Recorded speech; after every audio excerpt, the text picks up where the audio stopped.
భారత్ పైన పాకిస్తాన్ ఏదైతే ఉందో మొత్తానికి యుద్ధం చేయనని మొత్తానికి కాళ్ళభారానికి వచ్చినటువంటి అంశం. మొత్తానికి కాళ్ళు పట్టుకున్నది, భారతదేశం యొక్క కాళ్ళు పట్టుకొని బతిమలాడింది. ఇక యుద్ధం చేయం, మేము భారత్ మీద దాడి చేయమని ఒప్పుకున్నది. ఇక మన మోదీ కూడా దానికి అంగీకరించి మొత్తానికి యుద్ధాన్ని అయితే ఉపసంహరించడం జరిగింది. ఇక దాంట్లో ముఖ్యంగా పెద్ద మనిషిగా వ్యవహరించినటువంటి ట్రంప్, ఈ రెండు దేశాల మధ్యలో ట్రంప్ పెద్ద మనిషిగా ఉండి రెండు దేశాలను కూడా సర్దుమణుగు చేసి అణుబాంబుల యుద్ధాన్ని మొత్తం ఆపేసిన అని చెప్తా ఉన్నాడు ట్రంప్. ఇకపోతే మన వార్తల్లోకి వెళ్దాం. ఇక దెబ్బకు ఇక్కడ చూడరు. అయితే ఇంకొక విషయం ఏంటంటే రేవంత్ రెడ్డి, ముఖ్యమంత్రి రేవంత్ రెడ్డి తెలంగాణ రాష్ట్రాన్ని మొత్తం దివాలా కోరు చేసేసిండు. మొత్తం రాష్ట్రం అంతా అప్పులతో నిండిపోయింది.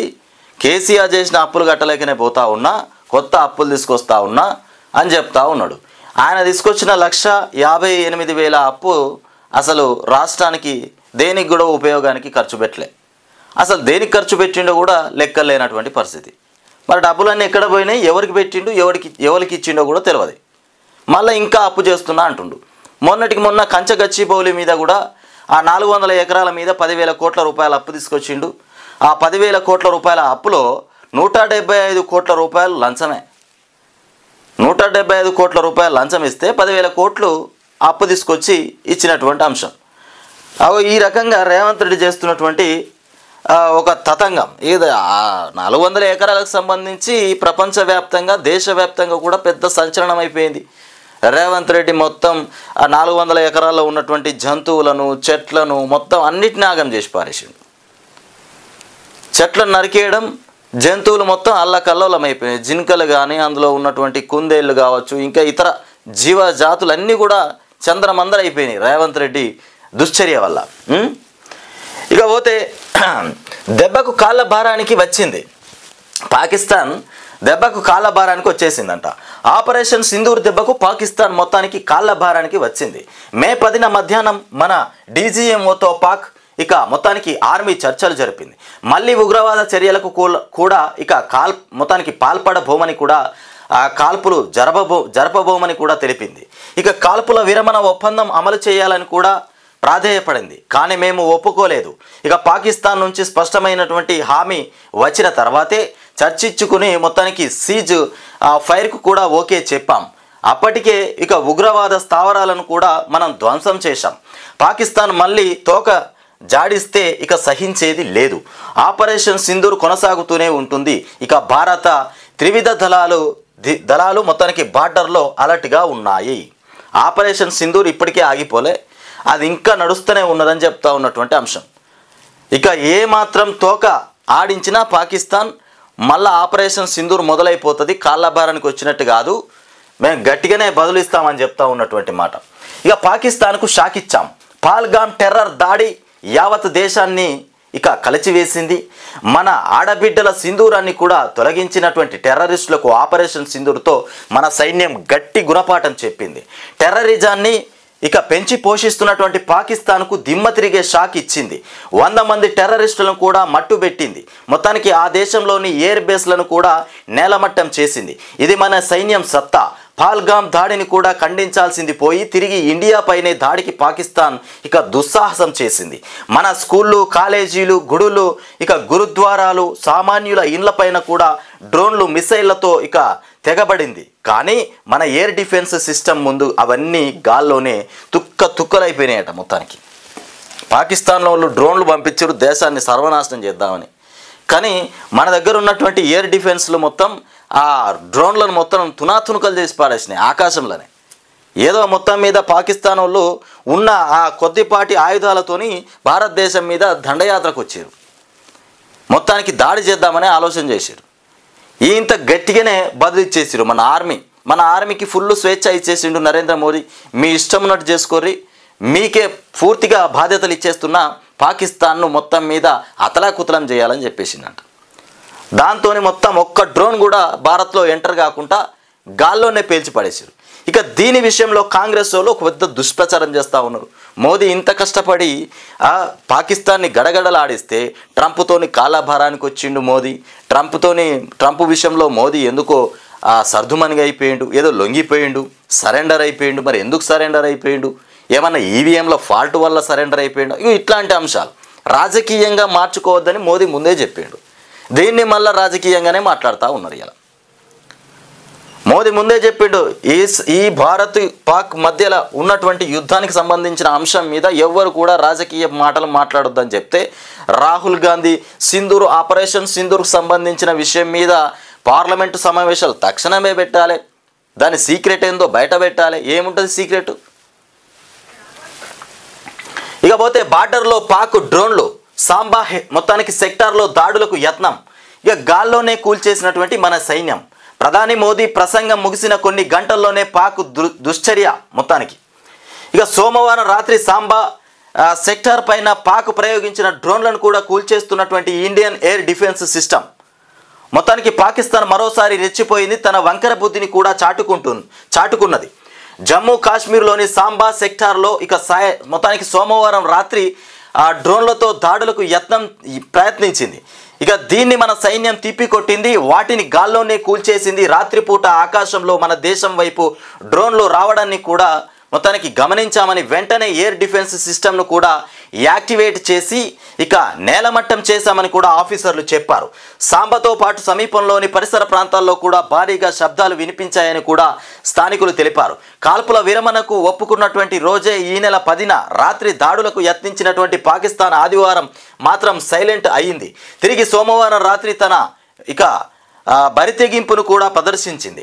అయితే రాత్రి 8 గంటలకు ప్రధాని నరేంద్ర మోదీ జాతిని కూడా ఉద్దేశించి మాట్లాడుతూ పాకిస్తాన్కు గట్టి వార్నింగ్ ఇచ్చారు. ఆయన ప్రసంగం ముగిసిన కొద్ది గంటల్లోనే పాక్ ఇలా డ్రోన్లతో దాడికి యత్నించగా వాటిని మన సైన్యం మొత్తానికి తునాతునకలు చేసి పడేసిందని చెప్తున్నటువంటి అంశం. ఇకపోతే ఇండియా పైన ఇక్కడ చూడురిగో అంతు చూస్తాం, మళ్ళీ తోక జాడిస్తే అంతు చూస్తామని చెప్తున్నటువంటి మోదీ ఇక ఇండియాపై ఒక్క టెర్రర్ అటాక్ జరిగిన వదలం. ఇక పాకిస్తాన్కు ప్రధాని నరేంద్ర మోదీ స్ట్రాంగ్ వార్నింగ్ ఇచ్చేసినటువంటి అంశం. టెర్రరిజాన్ని పెంచి పోషిస్తున్నోళ్లను ఇక కూకుటి వేళ్లతో మొత్తానికి పీకి పడేస్తాం. ఇక న్యూక్లియర్ బ్లాక్ మెయిలింగ్కు కూడా పాల్పడితే సహించబోమని చెప్తున్నటువంటి మాట. ఇక పాక్తో ఎలాంటి చర్చలు జరిపినా అది టెర్రరిజం పైనే, ఏం మాట్లాడినా అది పీఓకే పైనే ఉంటుంది.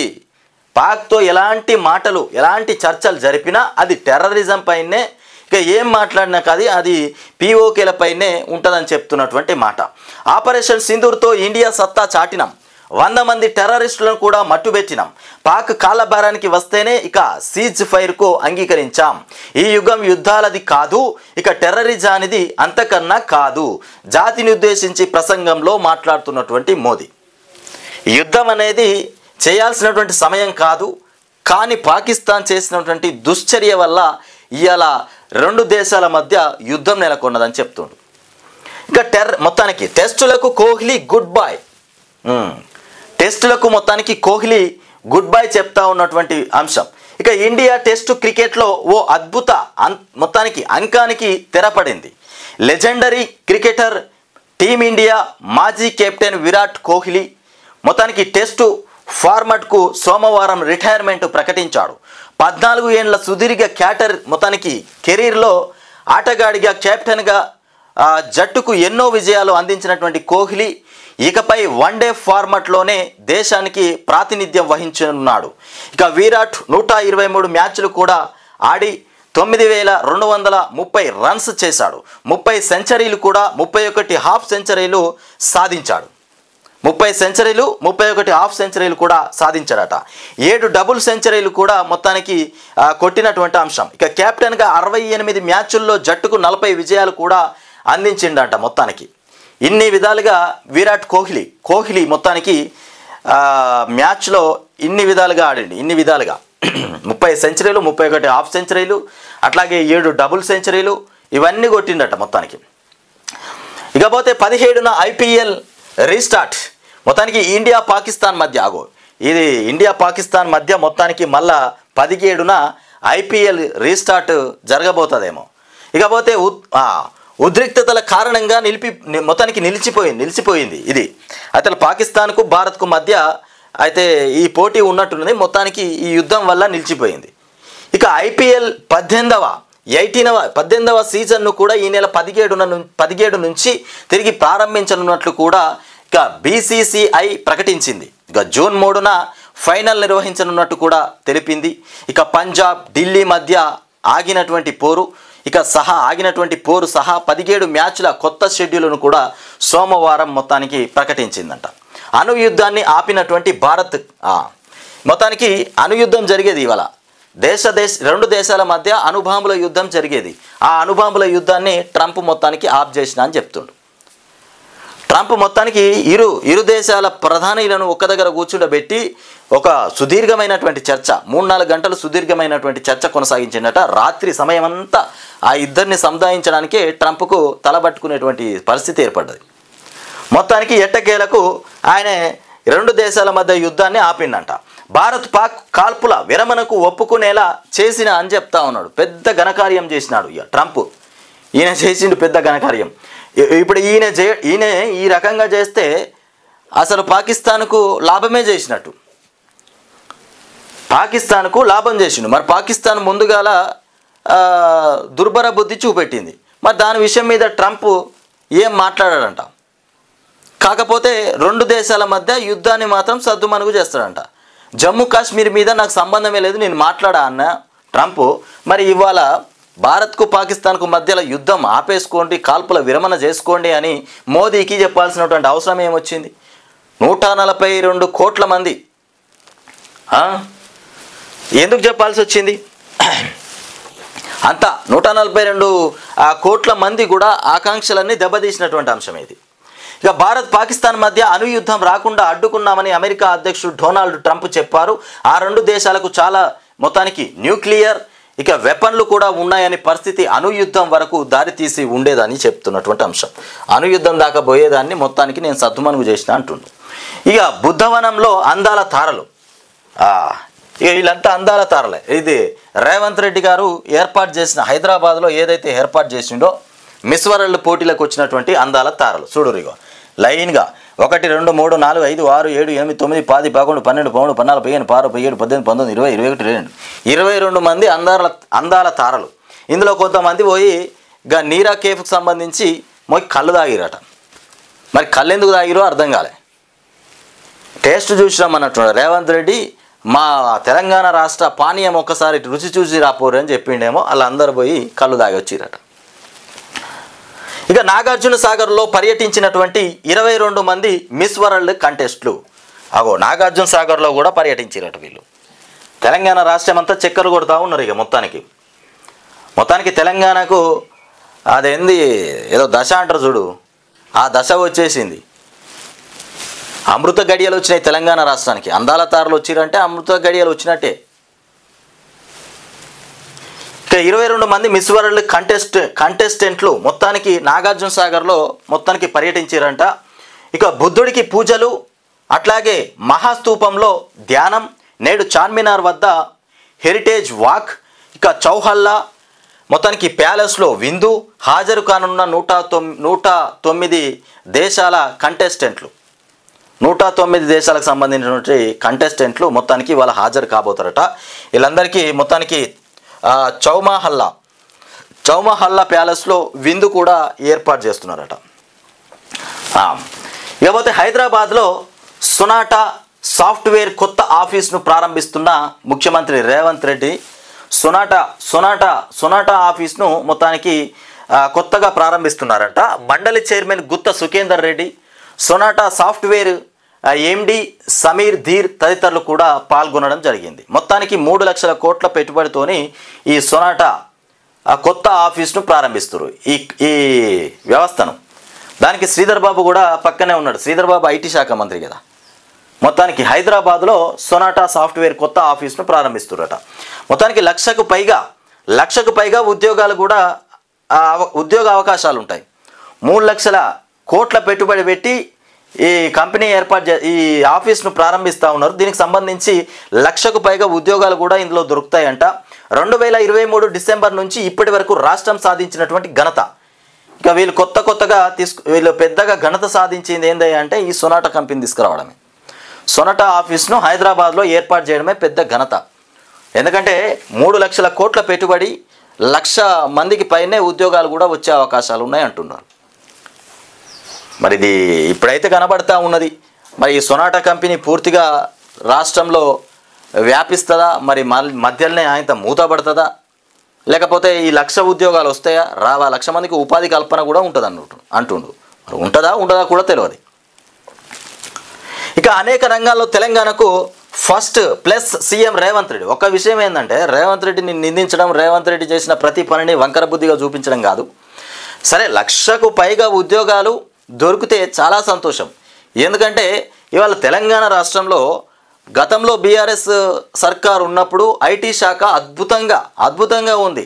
రాష్ట్ర వ్యాప్తంగా జిల్లాలో కూడా నియోజకవర్గ జిల్లాకు ఒక్క ఐటీ టవర్ కూడా ఏర్పాటు చేయడం జరిగింది. ఐటీ టవర్లో కూడా ఎక్కడ మొత్తం రాష్ట్ర వ్యాప్తంగా ఐటీ టవర్లు అయిపోయినాయి. ఐటీ ఉద్యోగాలు వచ్చినాయి, సాఫ్ట్వేర్ దిశగా ప్రయాణించింది ఇవాళ తెలంగాణ రాష్ట్రం. మరి ఇవాళ లేక ఒక సొనాటా ఆఫీస్ తీసుకొచ్చినాం, 1,00,000కు పైగా ఉద్యోగాలు ఇస్తున్నామంటే మేము కూడా సప్పట్లు కొడతాం, క్లాప్స్ కొడతాం. ఇది మంచి జరిగితే సంతోషమే. నువ్వు ఉద్యోగాలు తీసుకొచ్చి ఇస్తున్నామంటే అంతకంటే గొప్ప విషయం ఏం లేదు. మొత్తం ఐటీ శాఖ, ఐటీకి సంబంధించి ఐటీ మొత్తం కనుమరుగైపోయింది కాంగ్రెస్ ప్రభుత్వం అధికారంలోకి వచ్చిన తర్వాత. మరి కొత్తగా మళ్ళీ పెట్టుబడులకు మీరు పోయినారన్నారు, తీసుకొచ్చినామంటున్నారు. మరి ఈ పెట్టుబడులు మరి ఎక్కడ పెడుతున్నారు, ఏ కంపెనీ వస్తుంది, ఏం తెలుస్తలేదు. ఇప్పుడైతే ఇది తీసుకొచ్చినామని చెప్తా ఉన్నాం. ఇకపోతే అదేందో చేసినాడు కదా. ఇక తెలంగాణను మొత్తానికి తెలంగాణను ట్రిలియన్ డాలర్ ఆర్థిక వ్యవస్థగా మార్చుకుందాం. మౌలిక సదుపాయాల కోసం ఇక డైపోర్టును కూడా ఏర్పాటు చేస్తాం. మరిన్ని అంతర్జాతీయ కార్యక్రమాలకు హైదరాబాదు వేదిక అవుతుందని కూడా వెల్లడి చేస్తూ ఉన్నటువంటి అంశాలు. మరిన్ని అంతర్జాతీయ కార్యక్రమాలకు హైదరాబాదు ఒక వేదికగా మారబోతుందంట. మార్కెట్లు జూమ్, భారత్ పాక్ సీజ్పై ఫైర్తో మొత్తానికి బుల్స్ జోర్. ఇక కలిసి వచ్చినటువంటి యుఎస్ చైనా ట్రేడ్ డీల్. మొత్తానికి నిఫ్ట్ సుమారు 4% పెరిగింది. అన్ని సెక్టార్ల ఇండెక్స్లు కూడా లాభాల్లోనే. గత 4 ఏళ్లలో బెస్ట్ డే ఒక్కరోజే 16 లక్షల కోట్లు పెట్టుబడి, ఇన్వెస్టర్ల సంపద. అమెరికా చైనా టారిఫ్ వార్కు 90 రోజులు బ్రేక్ పడిందట. మొత్తానికి అమెరికా చైనా టారిఫ్ వార్కు 90 రోజులు బ్రేక్ పడింది. ఇక స్విట్జర్లాండ్ వేదికగా జరిగినటువంటి చర్చల్లో ఇరు దేశాల నిర్ణయం 115% సుంకాల తగ్గింపు కోసం అంగీకారం కూడా జరిగిందని చెప్తా ఉన్నటువంటి మాట. ఇక కాళ్ళభారానికి వచ్చిందంట పాకిస్తాన్.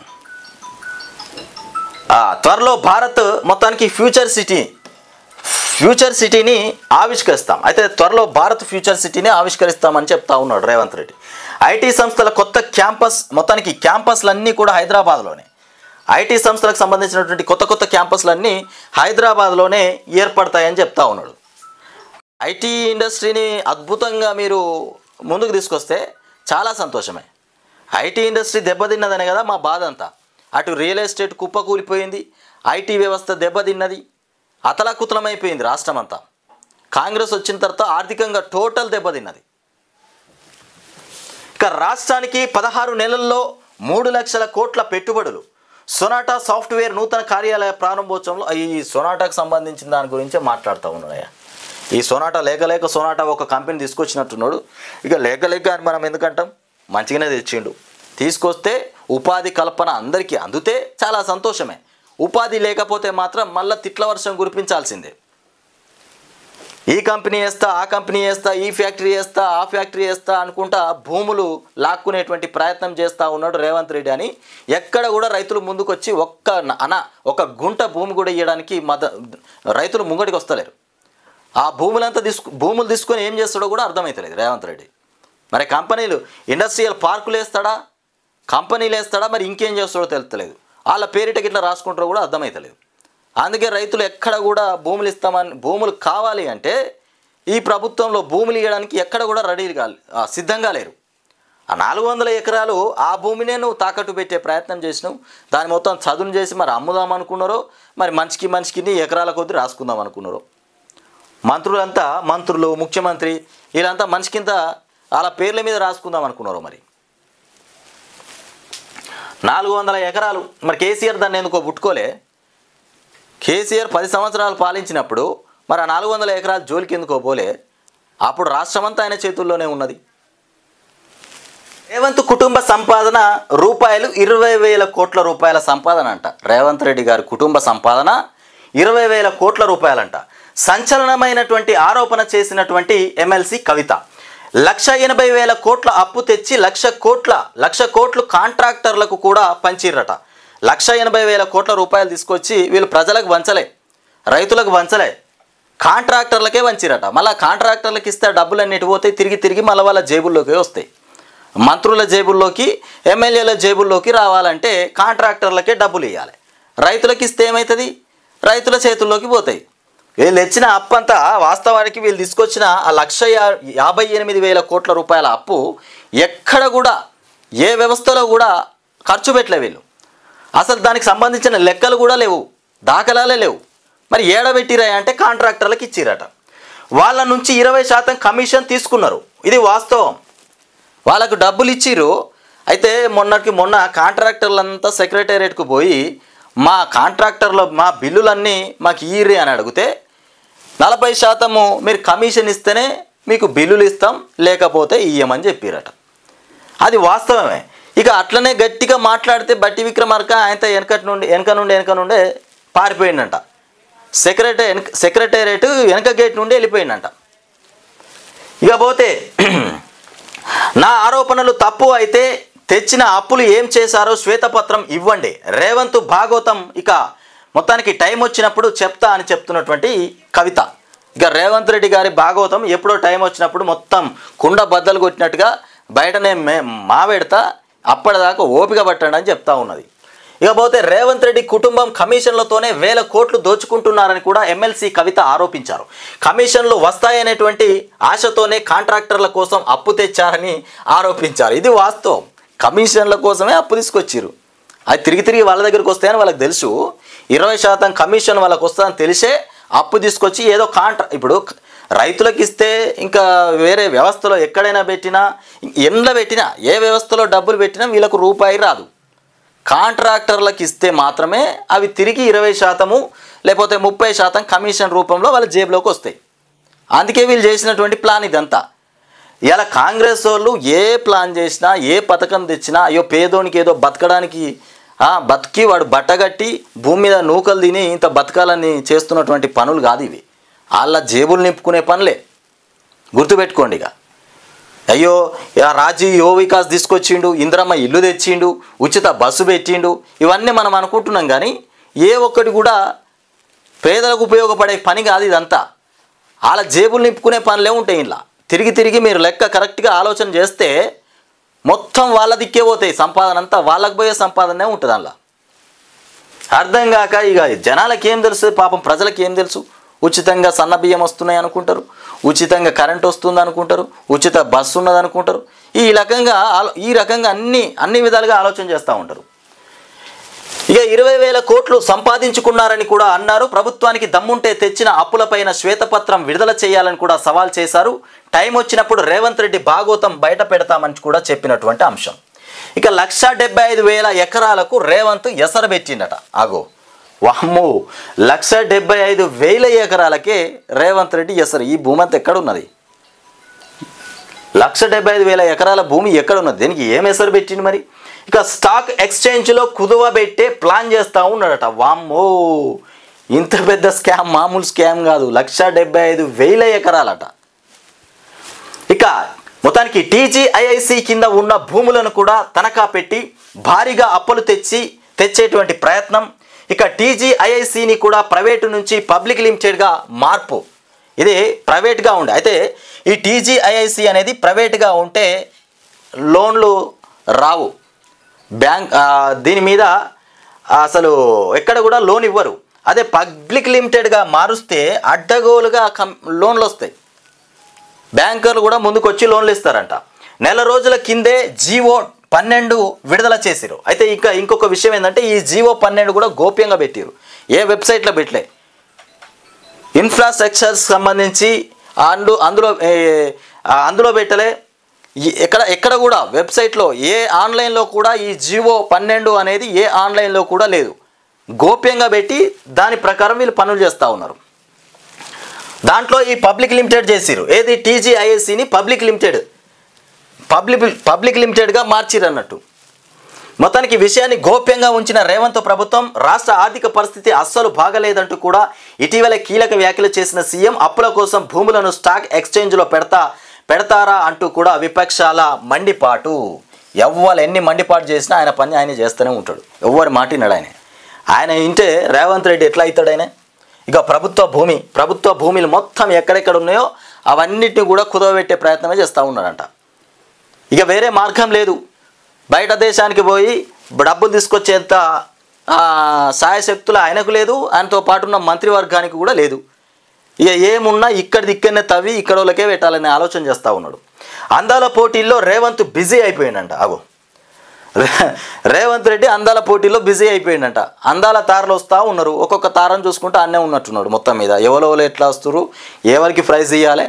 మరి అందాల తారలు దేశానికి ఒక అందాల తారనా 109 దేశాలకు సంబంధించిన అందాల తారలు వస్తూ ఉన్నారు. మరి ఏ దేశ తారకు ప్రైజ్ ఇవ్వాలి అని ఆన్నే కూర్చున్నట్టున్నాడు మొత్తానికి.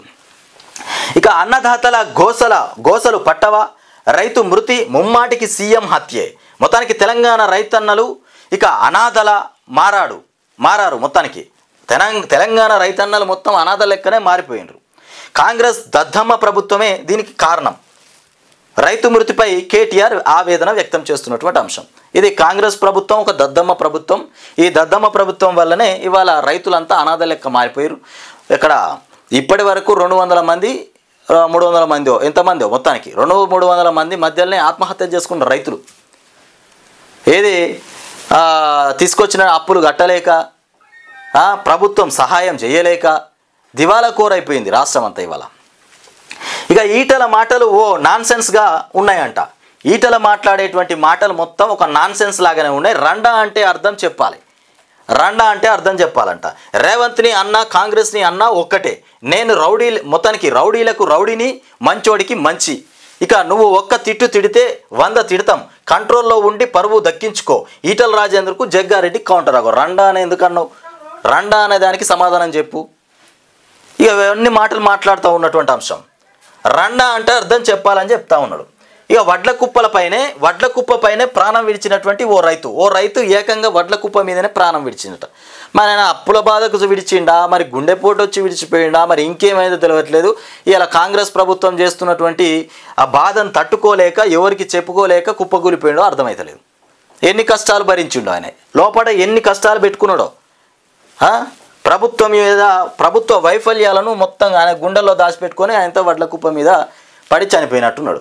కొనుగోలు కేంద్రంలో 10 రోజులుగా పడిగాపులు. ఇది పరిస్థితి కొనుగోలు కేంద్రంలో. అయితే కేసీఆర్ ఉన్నప్పుడు ఇట్లా తీసుకొచ్చి వడ్లు ఇట్లా కొనుగోలు కేంద్రంలో పోయంగానే అట్లా ప్రభుత్వం కొనుక్కొని పోయింది. ఇవాళ 10 రోజులైనా వడ్లు కొనేటోళ్ళు ఎడు దిక్కు. గందుకే ఈయన ప్రాణాలు కోల్పోయిండేమో మొత్తానికి. ఇక వడదెబ్బతో రైతు మొత్తానికి కిషన్ మృతి. మహబూబాబాద్ జిల్లాలో చోటు చేసుకున్నటువంటి ఘటన. ఇక ఫ్లాష్ మొత్తానికి ఫ్లాష్ న్యూస్. ఇక పాక్ మరోసారి కాల్పుల విరమణ ఉల్లంఘన. పాక్ నుంచి దూసుకొచ్చినటువంటి డ్రోన్లు ఉల్లంఘన చేసిన తర్వాత కూడా పాకిస్తాన్ నుండి కొన్ని డ్రోన్లు వచ్చినాయి. ఇంకా పాకిస్తాన్ వంకర బుద్ధి చేస్తూ ఉన్నది. వంకర బుద్ధి చివరికి పాకిస్తాను నేలమట్టం చేసుకునేటువంటి పరిస్థితి కూడా తెచ్చుకుంటుంది. ఇక దానికి చివరిగా దక్కేది అదే. ఇక అయితే సామవేద దండోపాయం అంటారు చూడు. సామంతో అంటే బుజ్జగించాలి, ఒకసారి బెదిరించాలి, ఇనకపోతే దండోపాయం చేయాలి. సామవేద దండోపాయం అంటారు. చివరికి 3వ ప్రయోగం దండోపాయమే. ఇక ఒట్టుడే ఉంటుంది. ఇక అవట్లా నిండా ముంచిన అకాల వర్షం. కొనుగోలు కేంద్రాల్లో కొట్టుకుపోయినటువంటి ధాన్యం. లారీలు లేక కల్లాల దగ్గరే ధాన్యపు బస్తాలు. మొత్తానికి న్యాయం చేయాలంటూ కూడా రైతుల కన్నీళ్లు. ఇగో నిండా ముంచినటువంటి అకాల వర్షం, కొనుగోలు కేంద్రాల్లో కొట్టుకుపోయినటువంటి ధాన్యం. అయితే లారీలు లేక కల్లాల దగ్గరే ధాన్యం బస్తాలట. లారీలే లేవంట ధాన్యాన్ని తీసుకుపోవడానికి. లారీలు లేకపోతే ఇప్పుడు రాష్ట్రంలో లారీలే కరువైనాయా? ఏనో తీసుకొచ్చి ఎక్కడనో ప్రైవేట్గా తీసుకొచ్చి మీ లారీలే ఎందుక, మీకు ఉన్న లారీలే ఇంకో కొన్ని తీసుకురాండ్రి. కేసీఆర్ రజతోత్సవ సభ పెడితే గన్ని బస్సులు పెట్టిండు. మరి మీరు ధాన్యాన్ని తీసుకుపోవడానికి లారీలు లేవని చెప్తే సిగ్గుపోతుంది. చాతగాని మాటలు చాతగాని కథలు ఉన్నాయి అన్నీ. ఇక మోదీ ఫైర్ కాదు, మొత్తానికి సీజ్ ఫైర్. ఇక యుద్ధాల యుగం కాదు ఇది, మొత్తానికి ఉగ్రవాదానికి కూడా కాలం కాదు. ఇది యుద్ధాల యుగం కాదు, ఉగ్రవాదానికి కాలం కాదు. మరి ఎందుకు ఇట్లా తయారైపోయిందంటే పాకిస్తాన్ వంకర బుద్ధి. ఇక అణు బెదిరింపులకు భారత్ భయపడదు. కత్తి మొన చూపించో అణుబాంబుతో భయపెట్టో ఎవరైనా మన శిరస్సు వంచాలని చూస్తే, మనల్ని అణిచివేయాలని చూస్తే ఈ దేశం లొంగేది కాదు. ఇక ఒక ప్రభుత్వంగా మన కర్తవ్యం ఆయుధాలతోనే సమాధానం ఇవ్వడం. మొత్తానికి లాల్ బహదూర్ శాస్త్రి మాజీ ప్రధాని చెప్తున్నటువంటి అంశం, భారతదేశం ఎప్పుడు కూడా ఒకరికి తల వంచేది కాదు. కత్తులేస్తే కత్తులే వేస్తుంది, బాంబులేస్తే బాంబులే వేస్తుంది, కాలు దూగితే కాలే దూగుతుంది.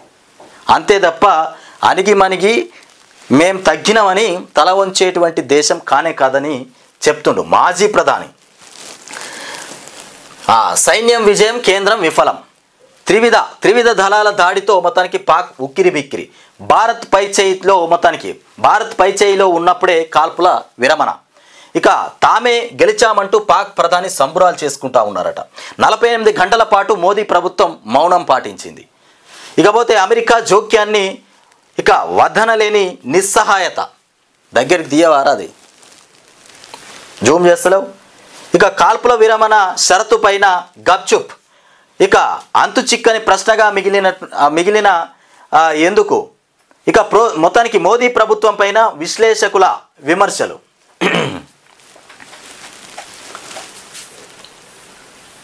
అమెరికా మా బాస్ కాదు, అమెరికా భారత్ ఓ మిత్రుడిగా చూస్తుందే తప్ప యజమానిగా కాదు. తన భవిష్యత్తుని రాసుకోగల సామర్థ్యం భారత్కు ఉన్నది.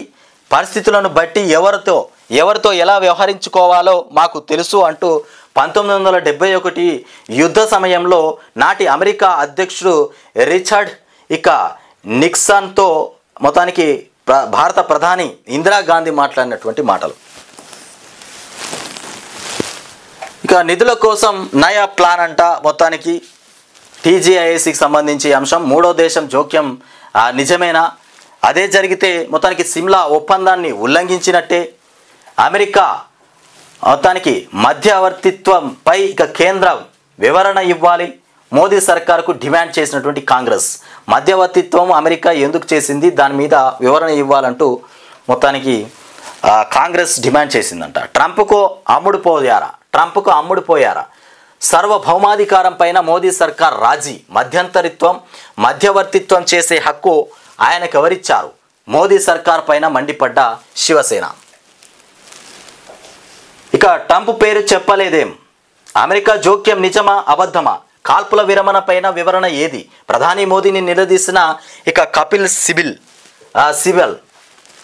అయితే ఇక్కడ రెండు దేశాల మధ్య ట్రంప్ వచ్చి చర్చలు పెట్టుడైంది. ట్రంప్ పెద్దరికం తీసుకోవడమైంది. ఇక ఇట్లాంటి వాటిపైన ఇటు కాంగ్రెస్, అటు శివసేన, ఇంకా ఎన్ని పార్టీలు ఉన్నా వాళ్ళంతా వ్యతిరేకం చేస్తూ ఉన్నారట. మరి ట్రంప్కి ఏమవసరం? ట్రంప్ ఎందుకు మధ్యలో ఉండి మొత్తానికి డీల్ చేస్తూ ఉన్నాడు? ట్రంప్కి ఏం లాభం? ట్రంప్ చెప్పినట్టుగా మోదీ ఎందుకు వినాలి?